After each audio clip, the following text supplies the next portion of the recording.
एक छोटे से गांव में एक लड़की रहती थी, गौरी। गौरी हर दिन की तरह अपने सिर पर घड़ा लेकर कुएं की तरफ गई। वह वही पुराना कुआं था जो पीढ़ियों से गांव का हिस्सा था। कहते हैं उस कुएं का पानी बहुत मीठा और स्वादिष्ट था।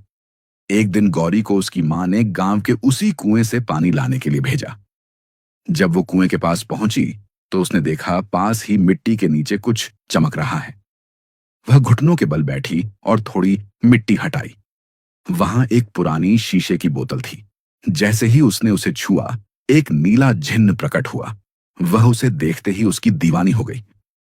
जिन्न ने उसके गालों को सहलाते हुए कहा, तुमने मुझे आजाद किया है, अब से मैं तुम्हारा हूं। जिन्न ने गहरी सांस ली और उसके होठों को चूमने लगा। इसके बाद वह उसी बोतल में चला गया। फिर गौरी उस बोतल को अपने साथ घर ले आई और उसे अलमारी के पीछे छिपाकर रख दिया। वह सोचने लगी, जब मां रात में सो जाएगी तब मैं उस बोतल को चुपके से खोलूंगी। रात लगभग हो चुकी थी। गौरी ने मां के लिए खाना पकाया और अपनी मां को पेट भर खाना खिलाया ताकि मां जी जल्दी सो जाएं। रात को जब उसकी मां सो गई तो उसने अपने कमरे में एक दिया जलाया। उस दिए की रोशनी पूरे कमरे में फैल गई। फिर वह अलमारी के पीछे गई और बोतल को हाथ में लिया। जैसे ही उसने बोतल का ढक्कन खोला, नीली धुएं जैसी रोशनी कमरे में फैल गई। धीरे धीरे उस धुएं के बीच से वही जिन्न प्रकट हुआ। वह मुस्कुराया।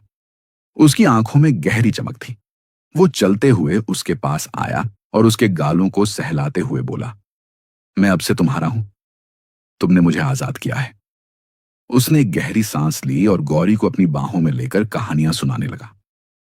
धीरे धीरे दोनों को एक दूसरे से मोहब्बत हो गई। जिन्न रोज रात आता, कभी उसके गालों को सहलाता, कभी उसके होठों को चूमता और वह दोनों करीब आने लगे। गौरी को लगता कि यही जिन्न की सच्ची मोहब्बत है। रोज रात दोनों बातें करते और जिन्न उसे तारों की जादुई कहानी सुनाता। धीरे धीरे गौरी उसके और पास आने लगी। एक रात जब जिन्न उसके बेहद करीब था, दोनों एक ही बिस्तर पर थे और उनके बीच की गर्माहट बढ़ती जा रही थी। तभी उसकी मां नींद से अचानक उठी। उनका ध्यान गौरी के कमरे की ओर गया। वो सोचने लगी कि गौरी क्या कर रही है। वो उठी और उसके कमरे की ओर बढ़ी। खिड़की से हल्की रोशनी झांक रही थी। वो खिड़की के पास गई और देखा गौरी कमरे में जिन्न के साथ मदहोश हो रही थी। इतना देखते ही उसकी मां वहीं खिड़की के पास छिप गई। जिस तरह जिन्न उसे चूम रहा था और बाहों में भर रहा था, यह देखकर उसकी मां हैरान रह गई। उसी पल कुछ अजीब हुआ। सावित्री देवी की आंखें उस जिन्न पर टिक गईं। रात का पूरा दृश्य उन्होंने देखा। अगले दिन जब गौरी घर से बाहर गई तो सावित्री देवी ने घर के सारे दरवाजे और खिड़कियां बंद कर दी और उस बोतल को ढूंढने लगी। अलमारी के अंदर, बिस्तर के नीचे, उन्होंने घर के हर कोने में ढूंढा, लेकिन उन्हें वह बोतल नहीं मिली।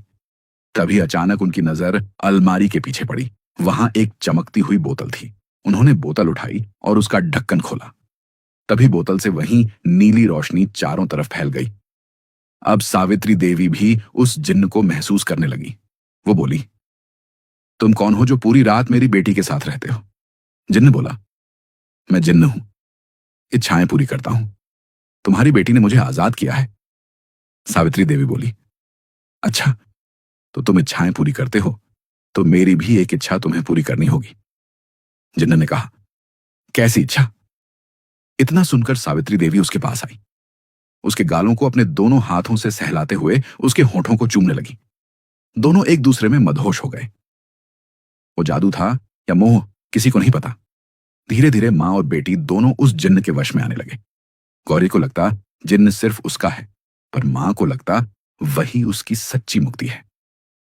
एक दिन जब गौरी घर से बाहर गई तब मां ने फिर से उस बोतल को उठाया और दरवाजे बंद कर दिए, लेकिन जल्दबाजी में वह खिड़की बंद करना भूल गई। उधर गौरी जब अपना काम खत्म करके घर लौट रही थी, वह लगभग घर पहुंचने ही वाली थी। इधर सावित्री देवी उस जिन्न के साथ मदहोश हो रही थी। गौरी जब घर के दरवाजे पर पहुंची तो उसने देखा दरवाजा अंदर से बंद है। तभी उसका ध्यान खिड़की पर गया। वो मां को पुकारने के लिए खिड़की के पास गई, लेकिन जैसे ही उसने अंदर देखा, उसकी आंखें फटी की फटी रह गईं